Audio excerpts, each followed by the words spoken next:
All right, so this is the shaft we're gonna do the repair on. So it's got a little bit of a groove here, right where the seal sets. This is the seal. And by the way, this is a lower unit out of my bass boat. That's the prop shaft.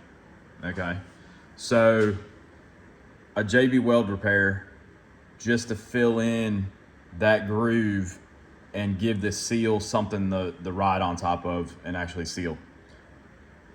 So this prevent any oil getting out, and more importantly, in this case, water getting in. That's really what those seals are for. And actually, those seals are actually double. There's actually 2 seals. And what happens in these gear cases is when they're running underwater and they heat up just a little bit, you get some pressure inside the gear case. That might push a little oil out, but the worst part is when they cool off and form a little bit lower pressure than atmospheric, and it sucks water in. All right, anyways, so I've done this repair before on like slower moving shafts. Like here's a crankshaft, believe it or not. I don't know if you can tell how big that is, but look, here you go. See how big that thing is? That's out of a John Deere Model A tractor. So not on this particular one, but on another one that I installed, there's seals that go in here, and it had a bad leak, and I did this JB weld repair, and they use cork seals. They're not very great, especially if you don't use the tractor a lot. The cork dries up and doesn't swell to create that seal, but it's working. I mean, it's not running the oil out like constantly, and the way this drive shaft this crankshaft sits, it's perpendicular to the driver, so it would fling oil up on you. So it fixed that problem. So I've never done this type of repair on something such high speed. This thing's probably 4,000 RPM. That tractor's only in the 800 to 1,300 range, I believe. Although that shaft is bigger, so the velocity might be about the same. The tractor doesn't heat up a whole lot. This heats up a whole lot. Your exhaust comes out of your engine down into this cavity and out your prop. So there's gonna be some heat there. So that's why I've chose to go. I did some research. There's some really good metal epoxies out there, but they're like industrial use. They're very expensive, and the cost wouldn't justify doing this type of repair. This shaft itself, you're looking anywhere between $500 to $1,000. Most prop shafts aren't that much. This is a bit of a more high performance lower unit. So, or in the case of a 70-something-year-old tractor, you can't buy those anymore. So you got to fix what you got. All right. So comparing different products, it seemed like the best all around was actually just the normal formula JB weld. I think it can take up to like 400 degrees, I believe. I've used this stuff plenty of times. That says 550, so that sounds good. And that strength of 5,000 psi, I mean, that might be enough to do it. So I'm gonna show this repair, and just so I'm actually gonna install a speedy sleeve after I fill this, but I'm doing this repair underneath the speedy sleeve, not because it's absolutely necessary, but because it's gonna give the best support to that speedy sleeve. Speedy sleeve is it's like a bushing, a really thin bushing that you slide over your damaged area, and it gives it a new fresh wear surface. All right, so I've got my rags shoved in there just to keep any debris. I've taken acetone and just cleaned this surface up, mainly just to get the tape to stick. And now I'm gonna take my 150 grit and see if I can sand in this groove just a little bit.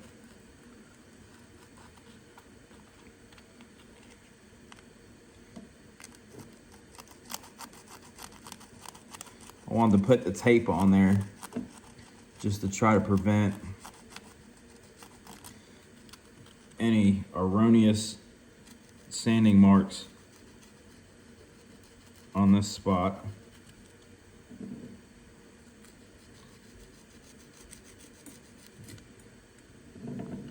Just had a neighbor stop by, and me and him were talking about it. He owns a small engine shop, and they do, you know, on some of this older equipment where you can't get parts and you got to do stuff like this. He said what a lot of his guys do is they'll take a piece of emery cloth and they'll kind of do this same thing and just take this edge out and kind of get it back smooth. And what that'll do is give that seal somewhere to ride on that's not so sharp, and that seal will last and it'll work. So that's a thought if you want to try that. I've made it this far, so I'm just going to keep going with you know, filling this in with some JB weld and then installing the speedy sleeve. If the speedy sleeve is gonna work, we won't know that until it gets delivered. First thing I'm gonna do is I'm gonna clean this shaft. I've already cleaned it with a few different products, the brake cleaner. Brake cleaner, I've been told it leaves a residue. So anytime I really want to get something clean, I follow it up with some other type of solvent. In this case, I'm using acetone. So I'm gonna clean this with acetone. I've already sanded out the groove with, you know, this groove is really narrow. So typically I'll scuff things up with 80 grit. For this, I went with 150 grit. So I've got it prepped, and then I put this tape on here just so that if I drop any, or when I drop some of this JB weld, it's easy to get off. So first, let's clean it up, and then we'll mix up some JB weld.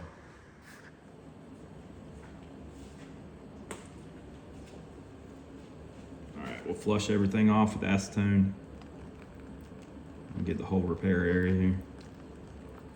All right. Just a little light scrub. All right. So I'm seeing a little bit of dirt on it. We'll do it one more time.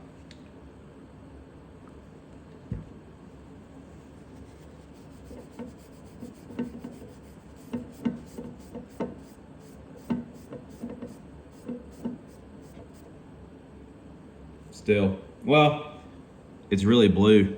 I'm pulling the color out of the tape. We'll do it one more time.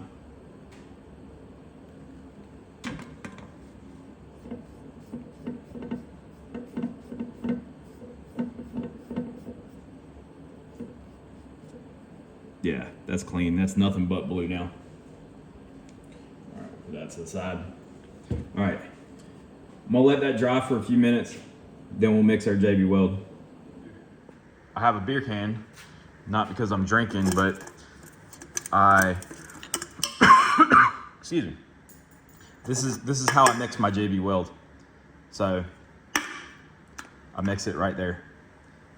Just a good surface. All right, so getting ready to apply to JB Weld. I've pulled some stuff out that I may or may not use. So I'll mix it with stick, popsicle stick or whatever. I've got this little skewer that I think might help get some JB Weld on there. I don't know. I'm honestly thinking about this acid brush. This is something I always have in the shop. Harbor Freight, like 100 pack is, I don't even think it's $10. I just use them for a lot of stuff. This is cool. Like in this situation, I mean, these are pretty much disposable. So in this situation, it might be easiest for us to put like a little bend in that thing like that. And then you can get into different angles.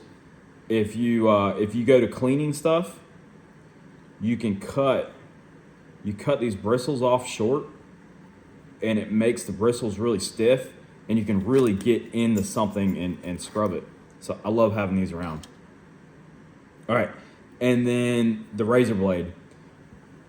So my thought process here is based off of my experience with paint. I hadn't done this with JB Weld before. We'll see how it goes. But when that JB Weld starts to kick and harden, there's going to be a raised area over my repair area that if I let harden, I'm going to have to sand down. And sanding JB Weld is not the easiest thing.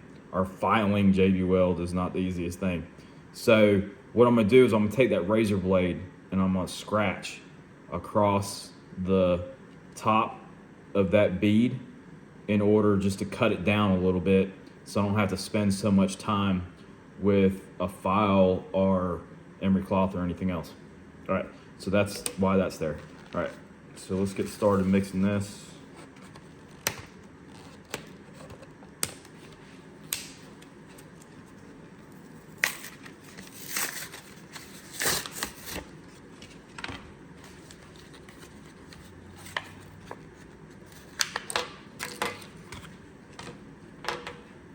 Never used JB Weld before, it's just equal parts.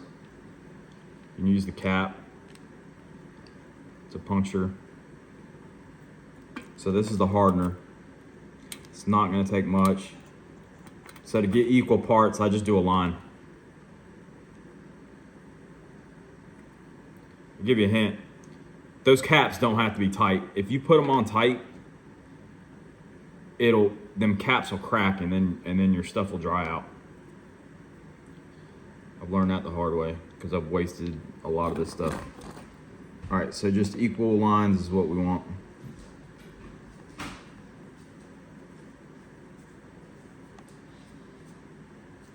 All right.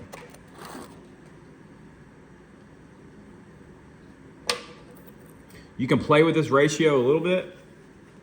If you've got like a larger job you're doing and you don't want this stuff to set up so fast, you can add a little bit, or if you're in a rush, you can add a touch more hardener. If you got all the time in the world, then it doesn't. You know the metal itself will harden given several years, so it doesn't take a whole lot of hardener to get it to harden. But I typically stay with the 50-50 mix. All right, so let's get this going. So this stuff starts out really, really thick. And as it starts to cure, it will kind of get liquidy. So if you got it on something where it could drip, it's probably going to start dripping off and running on you. So that's something you got to play with.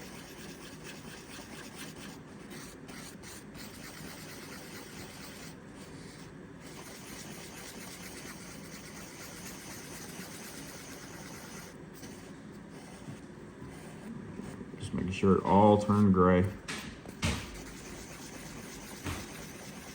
A note, when you mix anything like this,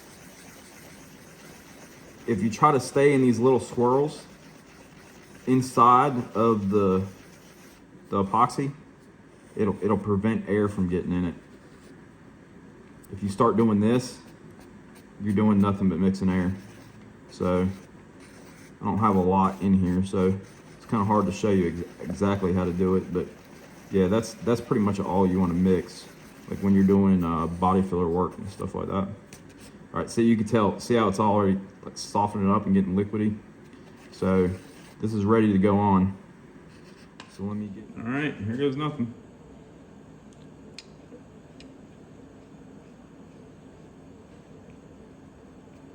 I really don't like the way that's working. Pulling some of the hairs out too. We'll try to stick.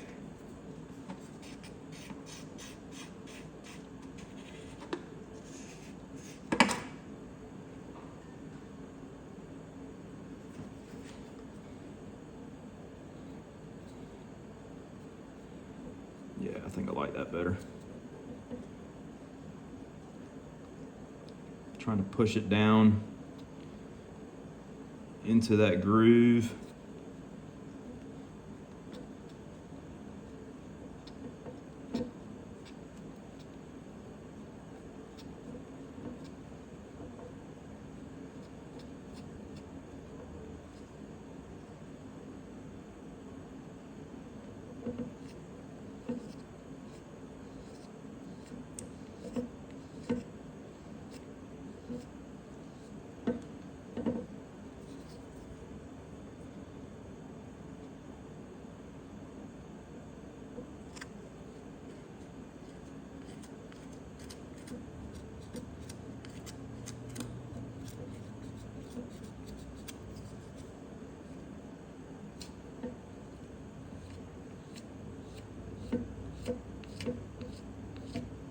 All right, I think that'll do us.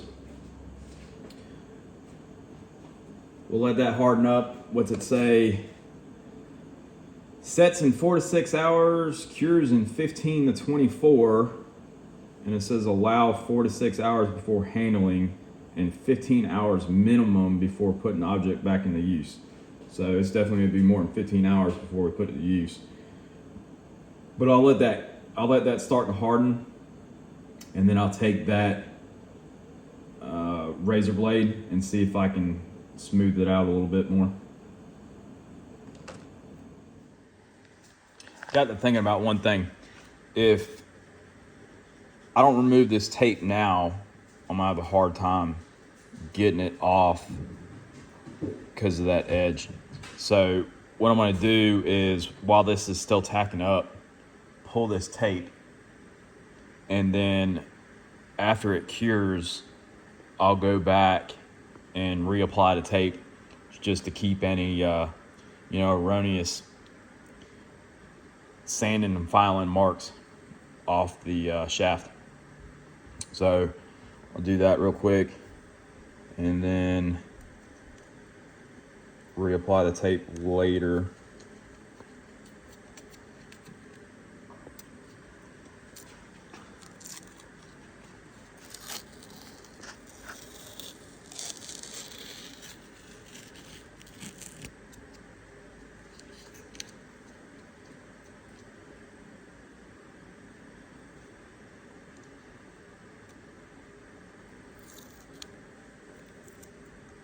I was hoping it'd come out a little bit smoother, but that's all right. Nothing we can't fix.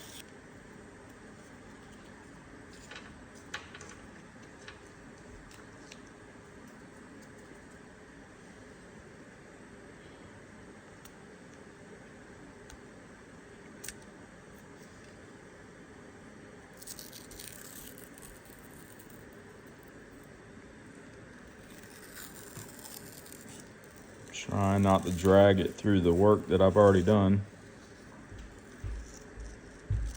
All right, still some tape in there, but I'm not gonna worry about it. it's not worth reaching in there and potentially pushing my JB weld around. So still waiting on that to kick a little bit. I've got a little bit on the bench here. That's kind of that's gonna tell me when it's hard enough to scrape the razor blade across the top of it. All right, I'll be back. All right, now the JB weld is cured. I missed the point at which I wanted to be out here to drag the razor blade over it when it was still a little soft.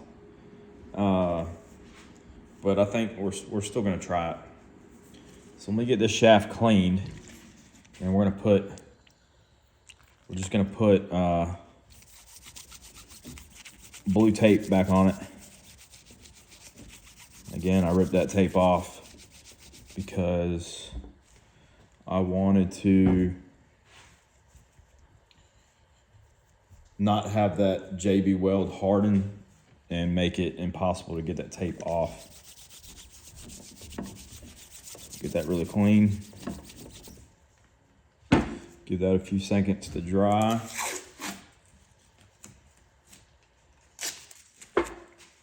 Rip off some of this blue tape. Try to place it in there just so we don't damage the shaft anywhere else with any of our tooling or sanding or filing, whatever means necessary.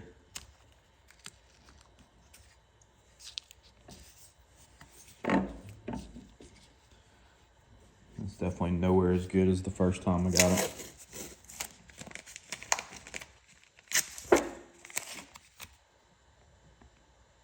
It'd be a lot easier if the shaft was out, but it is quite a bit of work to get the shaft out, and you have to have some special tools. All right, so I'm just gonna take this razor blade, kind of scratch across the top of this JB weld and try to get it to flatten out a little bit.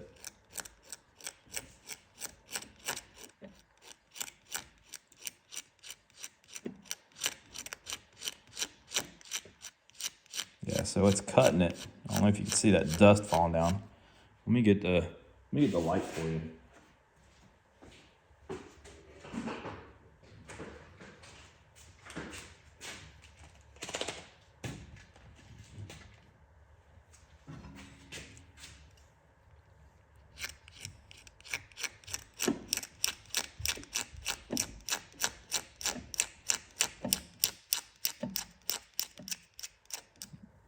We are peeling the tape just a little bit.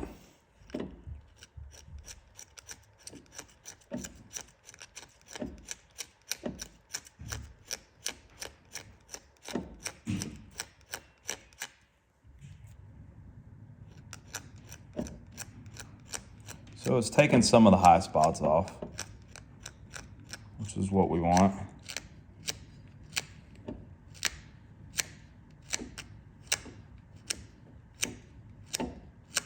I'm afraid that's probably going to be as much as we can get with it, as hard as it is. So I'm going to go get a file.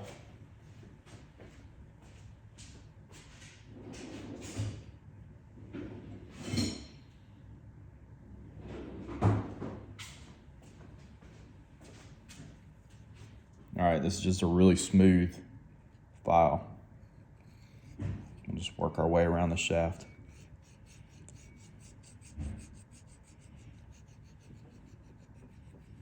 Trying to stay only on the JB weld.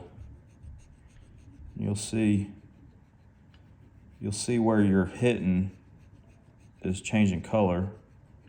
Where you're not hitting is staying that dark.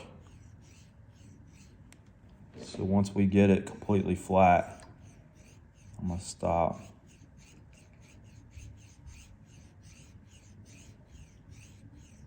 Trying to keep the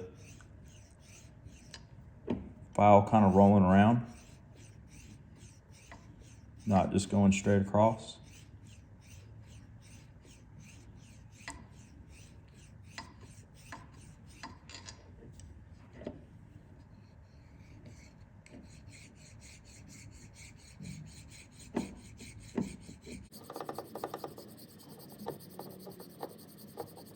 All right, it's starting to get clogged. I'll get a wire brush and knock it out. All right, we got the teeth cleaned out.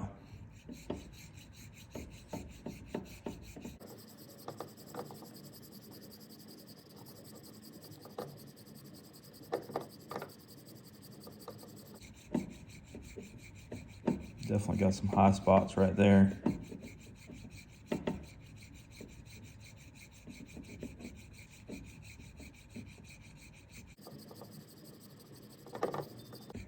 Not trying to make it perfect yet. Just trying to get the high spots knocked down.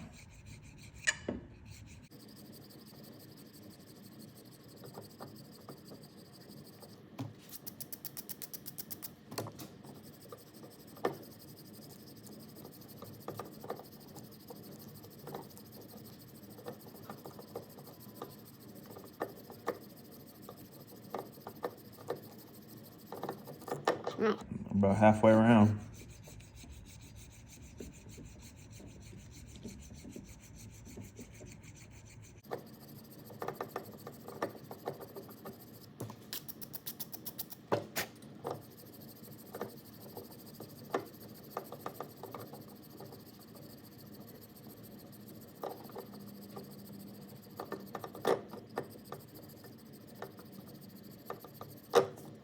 All right, let's wash that off.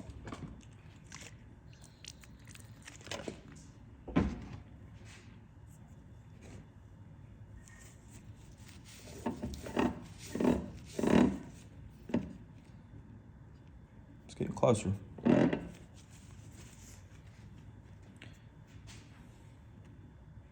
I'll pull the tape off now.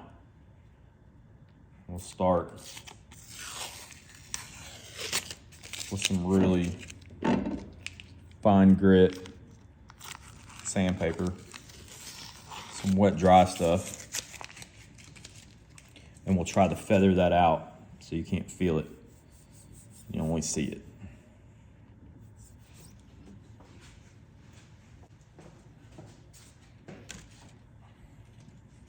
All right, starting with some 800 grit. This is just the soapy water.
Getting close. Some of it's starting to clean up. See right, let me see if I can get the bubbles away. Right there.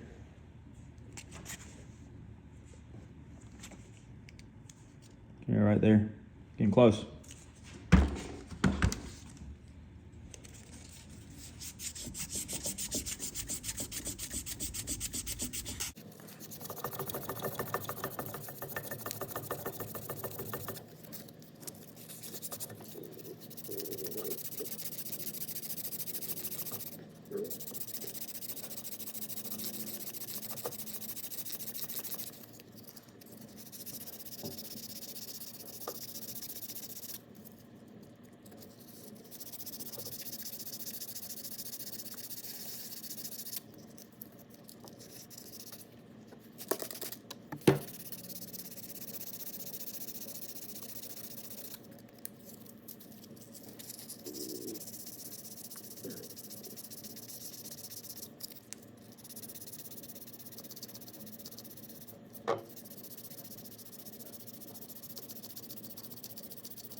All right, let me clean that up and I'll show it to you.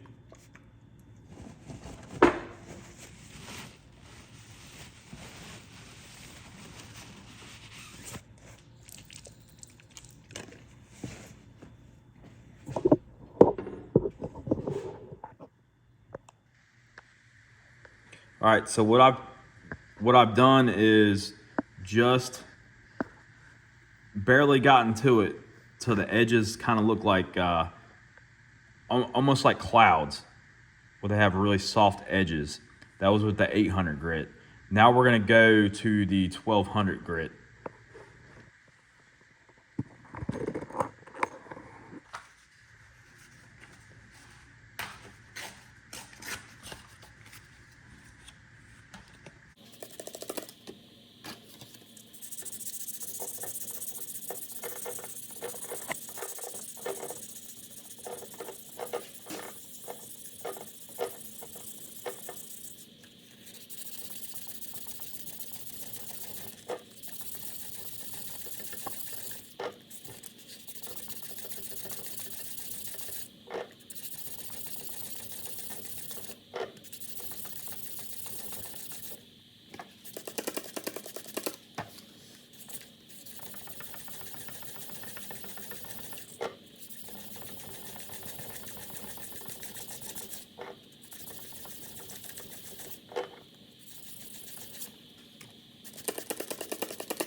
Now we've got all the excess JB weld off.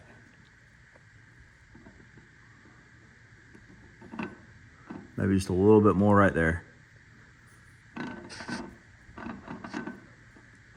Yep, we'll do that spot right there with the 1200 again.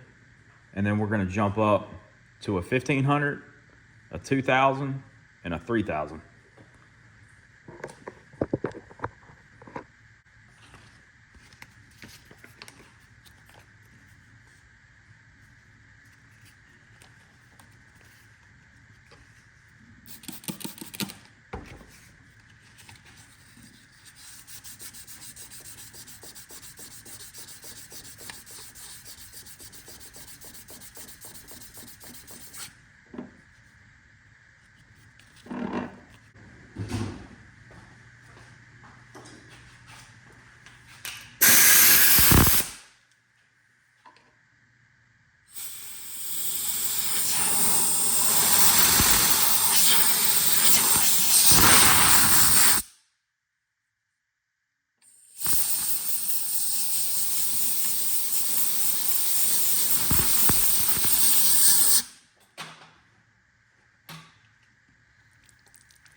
All right, so now we filled that in with the JB weld.